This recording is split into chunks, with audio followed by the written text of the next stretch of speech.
Alright, well, we're met with a bit of awkwardness.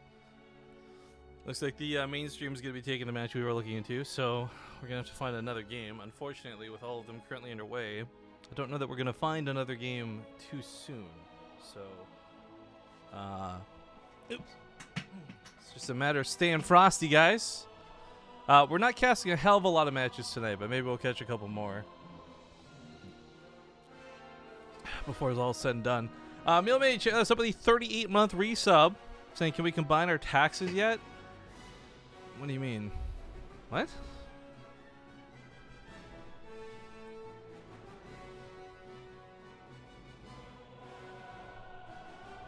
BaseTradeTV, you're not supposed to actually drink out of steins. They're for collecting, not using. Well, then that's stupid. Stupid on my part for not knowing that, and secondly, because like it's the coolest looking cup I own, man. I want to drink out of it. Now I'm drinking out of my StarCraft 2 Legacy of the Void glass, which is not a bad fallback, but anyways, if you want to see the brackets yourselves, you guys can type !brackets, check out the ESL website, and take a look at what's going on over there. But it is, like I said, a bit of awkwardness because we find ourselves without a game. However, JonSnow's invited me. Oh, whoops. Oh, if I missed the wrong person. If mainstream is casting, I don't think I'm allowed. Look, have fun. That was a mistype, buddy. I will play the fuck out of PUBG later. Oh, I don't know. Okay, well, if they're saying I can.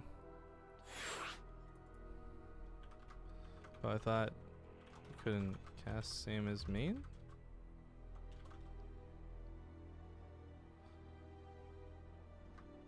I mean, I just want a game, so if I'm allowed, I'll take it.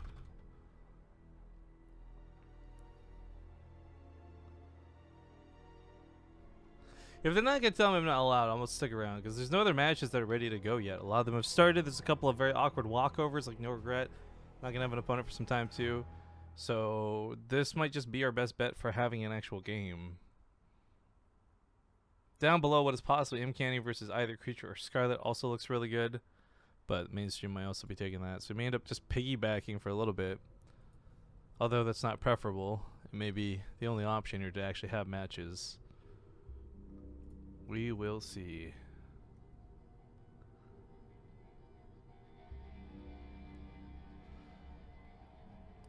Alright, well, I'll just sit here politely, quietly, and excitedly while we wait. FoxeR's on the clan Thermi.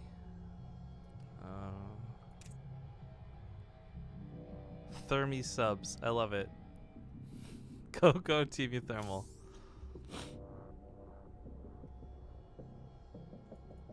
Okay, well, if another game pops up, I'll swap. But otherwise, stick here over twiddling my thumbs.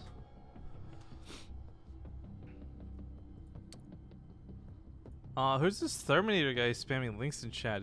Is he promoting his own Twitter? Mods, can we get on? Can we get on this? Anyways, yeah, I'm tabbed out looking at the brackets again, just constantly hitting that refresh. Actually, Puck versus somebody, if it's Puck versus Ninja, that would actually be a pretty fun PvP in round 3 as well. Raze continues to fight what's likely going to be Bio Ice. No Regret versus Volts could be interesting. And of course, we're in the top side at the moment with JonSnow. If Poke Bunny or Halfy does advance, they're going to have to wait a little bit because it looks like there's another best of 3 waiting to be played out in the round of 32. So, again, we're going to be stuck in limbo one way or the other, and I think I'd rather just sit here for a sure thing. Just going to chill out in this lobby and hope and wait. BaseTradeTV, are we considered common law yet? Oh god. This is not a commitment I was ready for. Also, actually no, because you literally, it's not about how long you date somebody. It's how long you're living with them. I think you have to physically live with somebody for 2 years and you're considered common law married, or you get the benefits of being common law married. I think I remember reading something about how BC passed a law saying all common law marriages will get the same rights as real marriages or something. I'm not an expert, and I'm not going to pretend to be, by the way. So, but let's go get some Monster Cat music or something while we're waiting. Something to put a little zip in our zoo day. Because Monster Cat won't mute the stream on the VODs.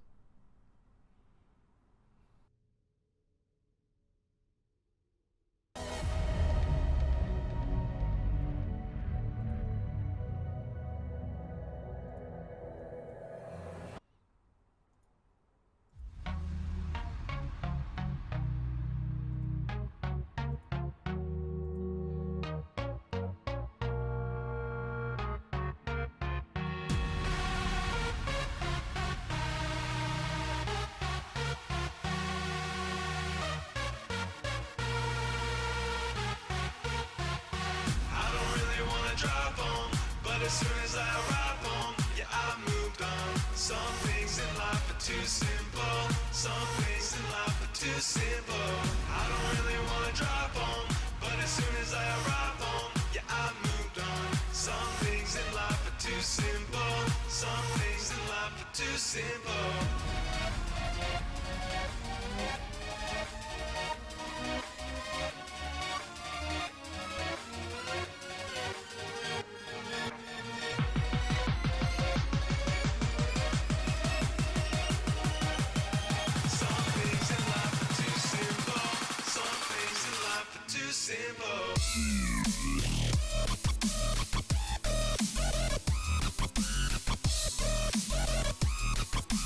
Oh, looks like we're about to start.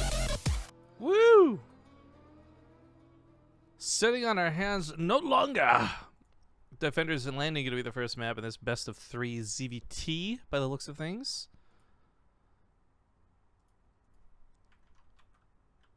Sure, all the sounds are back on. Pressing all the buttons, doing all the wrong things.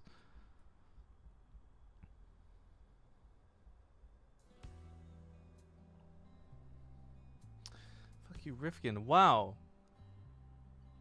We got no mods dealing with this Terminator kid who's just being outlandish and breaking all kinds of rules in chat. It's absolutely disgusting. I'm gonna have to go ban him myself.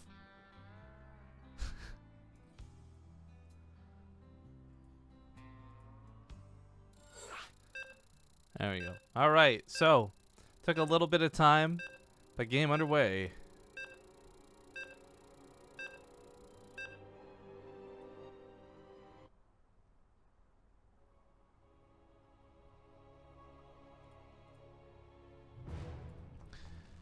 All right, you guys are watching the WCS Valencia Challenger qualifiers. Spawning in the top right, we have the blue Terran from the clan Thermi Subs. Team U Thermal, go FoxeR. And the bottom left going to be the red Zerg, the ever prevalent JonSnow, playing for Storm Gaming.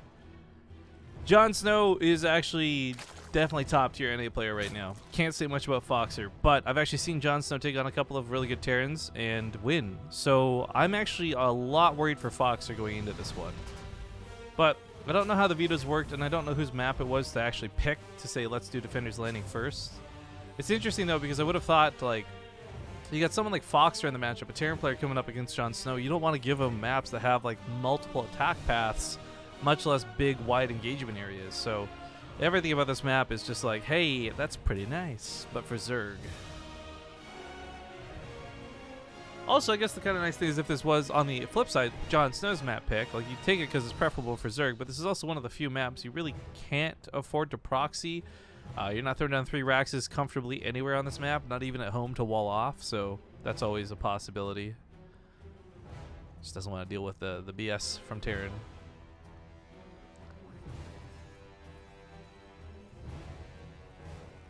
I wonder if they've ever considered making a map that has like you know, they got those lower depots at the bottom of the ramps, or like rocks in some cases. Just making it so you literally can't proxy because there'd be rocks in all the spots you'd want to do it. Actually, that'd be so annoying, actually, because then you try to move out in the middle of the map, and everywhere you click, there'd be another thing to attack. You wouldn't be able to micro against your opponent, so I take that back. That's a horrible idea. Ugh. Think before you speak, Rifkin, please. Ugh. Anyways, JonSnow opening up with a Roach Warren. I would say considerably fast. Doesn't mean he's going to be investing into roaches right away. And this isn't like a Roach Ravager push necessarily, but it is the option of getting them out while he continues to drone. His scouting information against his opponent now being revealed that it's not anything too weird. In fact, sees the reactor coming down, so probably can just surmise that it's a pretty normal opening. Otherwise, you'd have that barracks floating around building tech labs and add-ons for other buildings.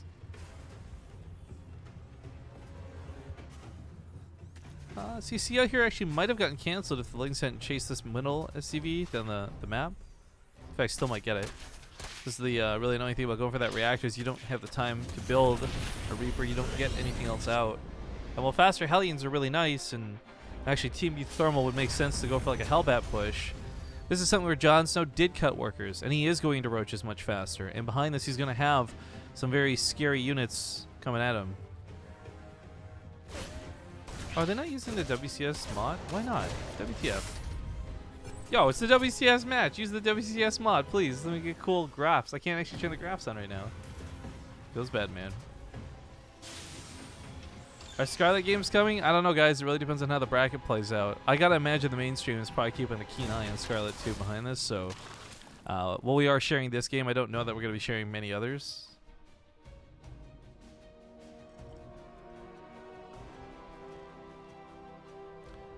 Roaches march down the middle.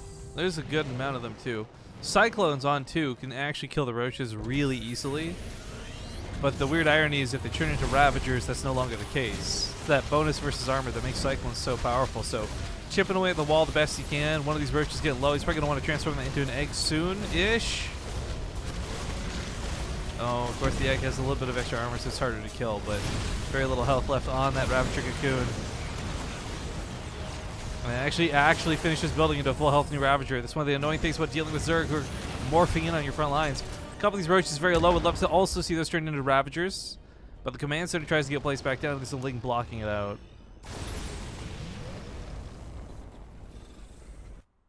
He falls back off of this. This ends up being not dedicated out of JonSnow, or rather dedicated enough to be worthwhile, I feel.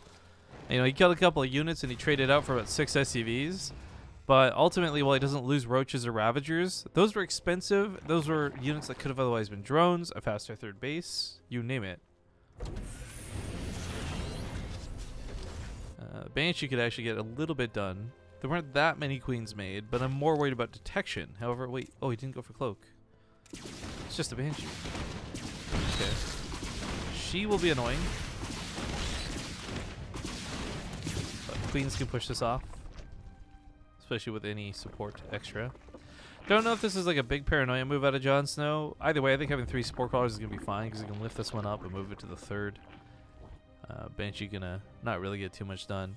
Meanwhile, rescouting the main with his Overlord, I like this a lot. He sees first off that it's not going to be something weird. There's no surprise mech element to this. It is going to be strictly bio. So the extra barracks are the big dead giveaway. He also scouts no tech though, in terms of no engineering base coming down really quick. There's no fast armory on the way.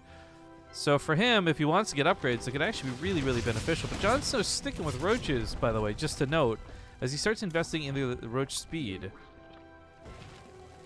I think you could actually get away with this few roaches, turn them into Ravagers, and just never get speed if this wasn't a tech path you wanted to go down, but looks like he wants to stick to it. JonSnow is totally capable of playing the Roach Ravager and Fester style. We've seen him do it several times. He's not too bad with his control either.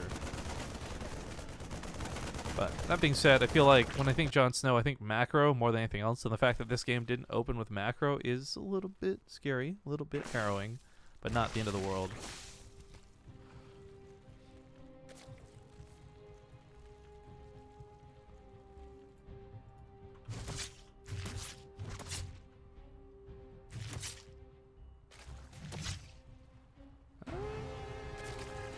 Banshee, 5 health. Oh, not much to get done. She's dead.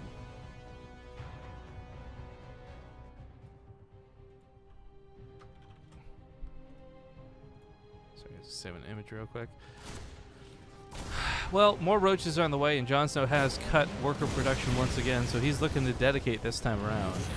I like the Carapace upgrades quite a bit, actually. 1-1 starts out for FoxeR a little bit late, so if JonSnow's actually got that armor going, then he'll have no problem taking hits from the Marines. But Cyclones and tanks are still going to chew through most of his army. As the Overlord blocks out the creep spread on this base, it kind of forces FoxeR to take this middle base, which I am now really, really worried about. That is the most exposed base that you could ever not want to have to take. So, because it's a regular command center, like, it should be an orbital because it's a third, but with the positioning, you got to be like, man, I bet you're tempted to make it planetary, right? Right? Like every Terran player is, actually. But 3 Hellions, 2 of which are pretty badly damaged heading towards the main, so I can't foresee these getting much done. The Queen should easily pick them off. Maybe I'll lose 3 or 4 workers over it, but as long as he's paying attention, JonSnow shouldn't lose much more than that. He's not currently paying attention, so maybe I'll take my word back. Oh boy. Light up some Thrashers. Oh, maybe not quite lighting up Thrashers still. Damage getting done, and these roaches are, oh, not contributing to the cause! Oh god, come on. No. Ends up being quite silly. Loses way more than he should have to 3 badly injured Hellions. But he's going for the attack. A couple of corrosive biles can easily remove a siege tank while he does not commit to the fight. Or you can commit to it and just keep pushing through. It's only a couple of siege tanks after all. The roach numbers are pretty big. JonSnow comes in. He's got that Carapace upgrade. No 1-1 for the Terran, and FoxeR's army is absolutely annihilated. Marines try and fall back, but that's not going to cut it. Ravagers can chip away at this command center, and corrosive biles, I think, are going to be a bit much. GG, well played. JonSnow takes game number 1.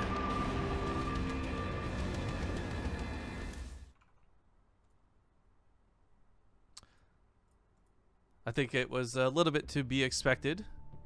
Played that very well.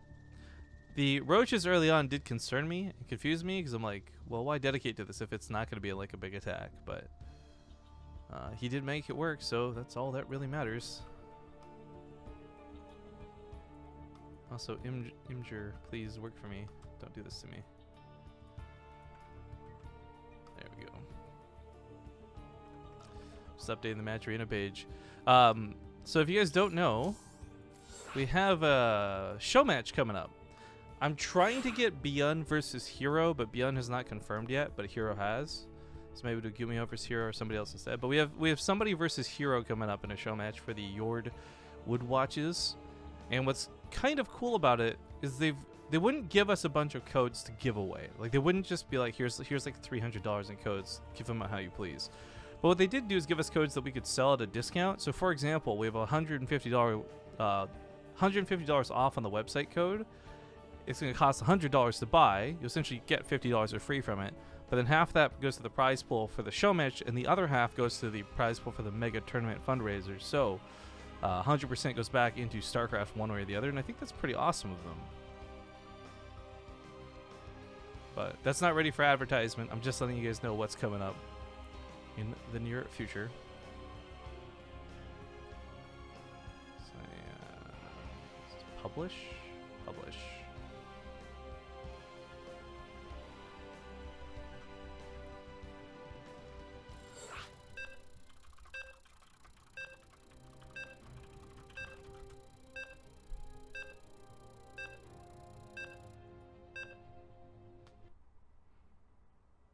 Is FoxeR Boxer? Yes, he's retired from Brood War and StarCraft Glory in Korea, and he's come to North America, in which he immigrated to get the necessary paperwork to be a citizen to compete in the NA WCS Challenger Series qualifiers for Valencia. No, he didn't. This is a unique player. He is North American. In the bottom right, we have the blue Terran, FoxeR clan. Euthermy subs. Top left, his opponent up 1-0. Presently in this best of 3, we have, of course, JonSnow from Sidestorm Gaming. And thank you guys for joining me here on the broadcast tonight. I hope you're having a good time. It's a bit of an unprecedented broadcast, but again, you got StarCraft, you got Wardy, you got Gauntlet, you got a lot of people covering the matches tonight, so take your pick on which ones you want to see.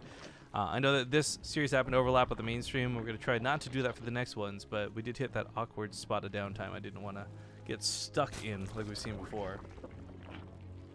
Bottom side of the bracket, by the way, looks like M. Canty's facing off against Scarlet. I'm unsure if that matchup's going to be held for the mainstream, but whether we get to cast it or not, hopefully somebody is, because that's going to be a juicy one. I'm personally actually really excited for the middle of the bracket. I'm hoping Puck fights against Ninja, and hopefully that's one we can get into, but Again, there's no guarantees. We just kind of YOLO our way through the brackets tonight and see what we can get done. Now, FoxeR does change things up, by the way. He goes for the double racks in the low ground, and this might just be for some, I hesitate to call it light, but light Reaper pressure. I like the 3 racks version of this a lot more personally, but hey, either way, you get a wall off, you get bases, and you can secure a natural behind doing a little bit of damage with Reapers, potentially at least.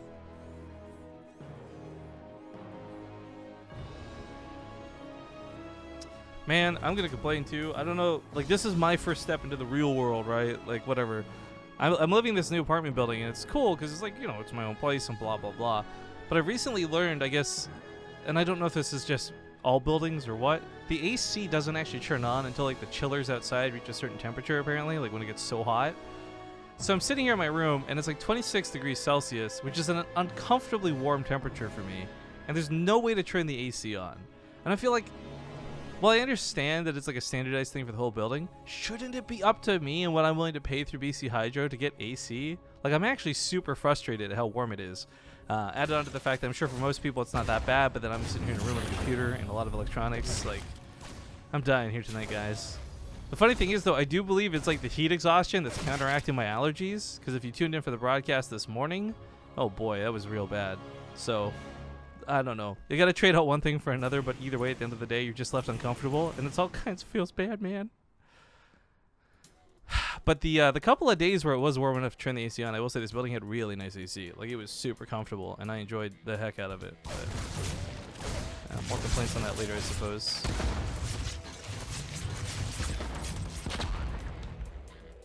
Yeah, shots fired, pick off. A little bit of damage here, but nothing really too big of a deal. Unfortunately, by dedicating to 3 racks' worth of Reapers, which FoxeR has done, by the way, it wasn't just the 2, this means his factory is going to be really delayed. His starport is going to be really delayed. His tech is going to be really delayed. So, while this might not be the biggest all-in like it used to be in the past, this is something where it's definitively put him behind. And in fact, FoxeR is going to follow up with 4 and possibly even a 5th racks behind this. Gomio's done this, so it's not like this is a bad move, and this actually sets you up for production really nicely if you can get some damage done for it. But Lings around comes down on top of FoxeR, and JonSnow's going to catch a lot of the Reapers. Despite the attempts to grenade and jump all over the place, the Lings ultimately do chase down and kill several Reapers. Score's kind of costly here for FoxeR, 3 dead.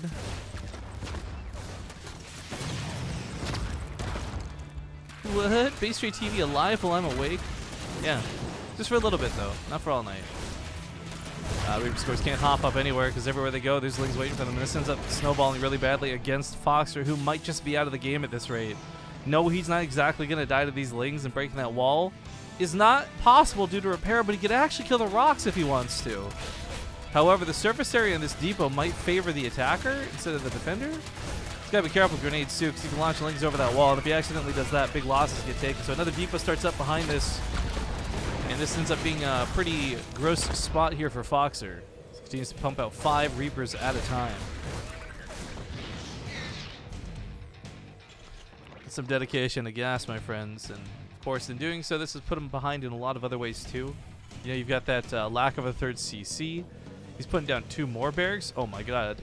He really is a euthermal sub. What a mad lad. He's going up for, like, 7 racks Reaper, potentially? What? I don't even know what to say, guys. AC goes on whenever the hell I want. Yeah, that's how I feel, right? Like if I'm paying the electric bill, which I am, right? Like it's not included in utilities or anything. I gotta actually pay my own electric bill. Shouldn't I be the one who gets to choose when the AC goes on? Damn. It's 40 Celsius in Arizona. I never want to step foot in Arizona. Oh my God.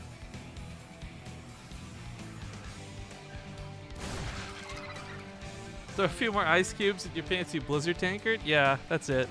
That'll fix the problem. I just need more ice cubes. What a McGovern I've been. These queens, I'm not sure why they're so out of position like this, but that's going to cost JonSnow. He also might not have expected FoxeR to double down on his efforts, right? Like, you have the 5 racks Reaper fail so miserably, but FoxeR's actually chosen to go for a tech lab behind this and a reactor, and he's going to start trying to transition, but his 3rd CC comes down so late. JonSnow, I don't think is sweating about these Reapers, but it is worth noting he made so many Lings this game, he doesn't actually have that many drones. So, he loses any, it could really, really sting. But looks like JonSnow doesn't care about fighting the Reapers anymore. He's setting up to go for the biggest bust. 20 Banelings coming down on the other side of the map, but he wants to break that wall and kill JonSnow at home, or excuse me, FoxeR at home, and not deal with these Reapers on his side of the map. But the sad reality is he's going to be faced with the fact that he has to deal with these Reapers to some degree, which is not going so well for him. A lot of Lings going down also means it's a lot of Lings that won't be with those Banelings to bust the wall elsewhere. So has to take care of these Reapers. Once he does, he can push through and possibly just win that game straight up. But, oh, these surrounds on both sides. The Lings on the high ground, the Lings on the low ground. And these Reapers are starting to get picked away at. FoxeR bleeding out down to 5. 4, 3, 2, 1 Reaper. Now we go for the bust. All those Lings can now be run on the other side of the map. And he doesn't have to care about one Reaper. One Queen can deal with that. So 20 Banelings in play. There's not going to be Widow Mines down. He knows that. He sees how much of a dedication this was. He knows there's not going to be gas. So this is going to be a big old game over coming this way. Trying to build extra walls to soak the Banelings, I think, is actually a really great move. But, yo, the Banelings take care of the Marines. If the Marines are taken care of, the Lings get to run wild inside that mineral line. And, oh, no. Oh, no. Splits are good out of FoxeR, actually. Credit where it's due, but this is getting really out of hand. A lot of SCVs going down. 28 dead. Oh, that mule. Why would you drop there? He was asking for it. 37 workers dead, down to 17, and Lynx is flooding into the main. No barracks lifted over. Nothing to bridge that gap. Nothing to hold on. 3 Marines desperately try and hide behind the SCVs. Give your lives for us, you worthless beings. But it's still not going to be enough. GG's get called. JonSnow is going to walk away the series with a very nice 2-0.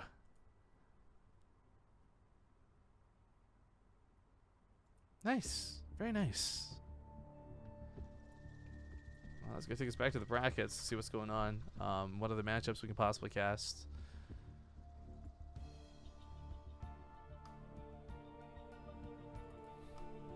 Mainstream doing, you guys? I mean, we gotta be honest. If Roddy doesn't pick this matchup, he's crazy.